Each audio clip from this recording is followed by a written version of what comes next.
So about 3 months ago, I posted a video on me taking a picture of Mars. It did pretty well, so I thought right now I would do a tutorial on how I process the image because some people actually want to see that. Mars is now kind of gone away, but the tutorial will still be relevant. So first, after you get all your planetary data onto your computer, I usually capture on my other laptop, right, that's over there behind my desk, and then I'll transfer it over to my main computer here. And then the first thing that you want to do is you just stack your photos. So I'm just going to open up Auto Stacker. That's the best one I use. You get these two window panels here, and it's pretty simple to use. I used to use Registacks to process my planetary data, but that is for another step. I don't like to stack here. This is just so much more seems better and professional, and this is what more people use. So then it's just 3-step process. Like anyone should be able to do this. You just go into your files that have this where I keep my videos, right? I know I've looked over these before. You should look over them before.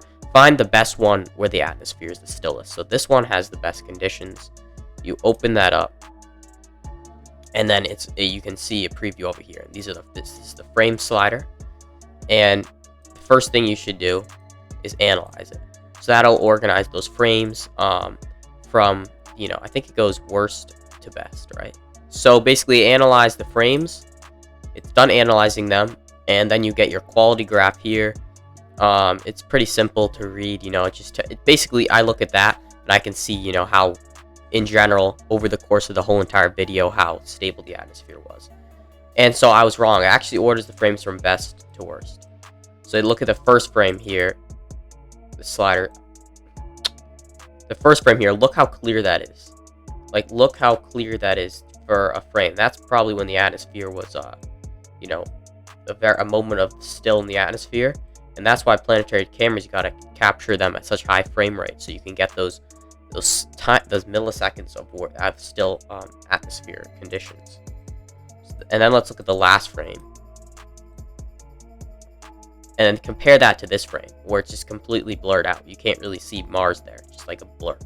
So it organizes the frames. It looks like I have about 5,000. This video I took about 5,000 frames in the single video. The next thing you want to do is weed out how much of the video you actually want to stack. So usually, I always this was one of the problems for me. How much do you stack, right? You want to include more because I used to want to include more because more means there's going to be less noise, right?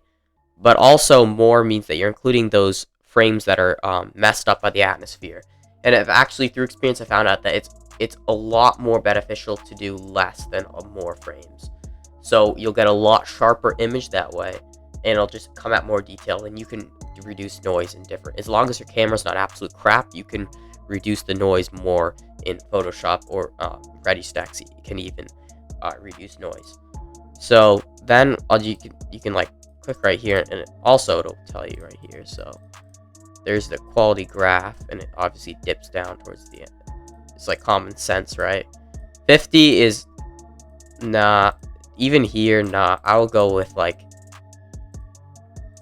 somewhere in here, I think, right around there. And then this is just I don't know. I just put a number. I just put 20. Yeah, whatever, there. That's about how much you want to stack, because you're including mostly the best frames here. But so so then you want to place the AP grid, right? This looks pretty good right here.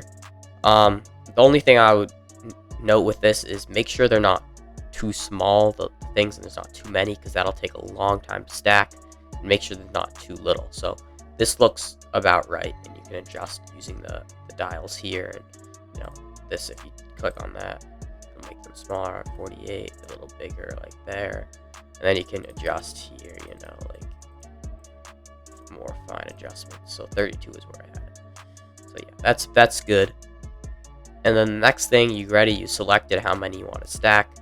You got your alignment point, AP alignment point grid, and then you just gotta click on stack, and it'll just go through it for you. Right now, there's the steps. It'll reference image, align the image, and then image stacking, and whatever else. Image stacking usually takes the longest. The rest go quite quickly, depending on your computer, obviously. And then it'll save it. You should have save it in a folder on your computer. if you know how to use a computer, you should be able to find a file. So it'll save it in a folder on your PC. I have a special planets, Mars 2022, and then then you go in here, I save in here. And so this is the file right there. And this file, you can just open up. I don't use this a lot. I haven't done Planet in a while. You can open up Registacks, right? This is the next step. First AutoStacker, then I usually go into Registack 6, and then I just drag it in. And then it usually brings up this box. It says stretch intensity levels. I just say yes. I don't know. And then it goes to the wavelength here. And then this is where you can get nice with these controls to get sharpen the image a lot. So then you can move that over. It's already looking good already. You can already see details in the photo. Move that over. Look how good that's looking. You want to be careful with these. You don't want to overdo it.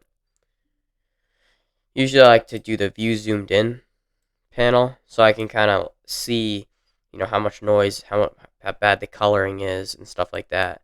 I usually bring them all here to the max out, and then I slowly bring down. That looks pretty good here. If I was doing this for myself, obviously I'd take a lot more time to refine it and stuff.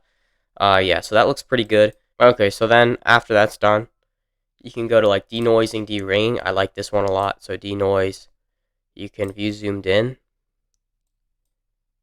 And then you can kind of denoise the photo a little bit. Don't overdo. Deringing, I like that a lot. So that you get like a little ring on your photos sometimes.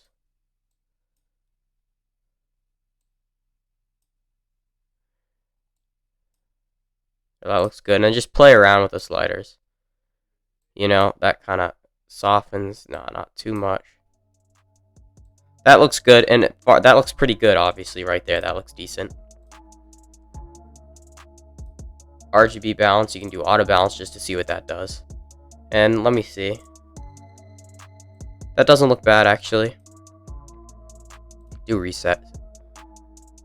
Yeah, it's too, like, orange for me. That doesn't look bad. I actually like that look right now. So I'm going to stick with that. And there we go. Then you can just save this off. I'm not going to do it, but you just save this image off. Okay, so we're in Photoshop right now. You see Mars is opened up in Photoshop. And then you can kind of see what it looks like. Not the clearest picture, but it definitely looks decent further away. And I always go to like filter and camera raw filter.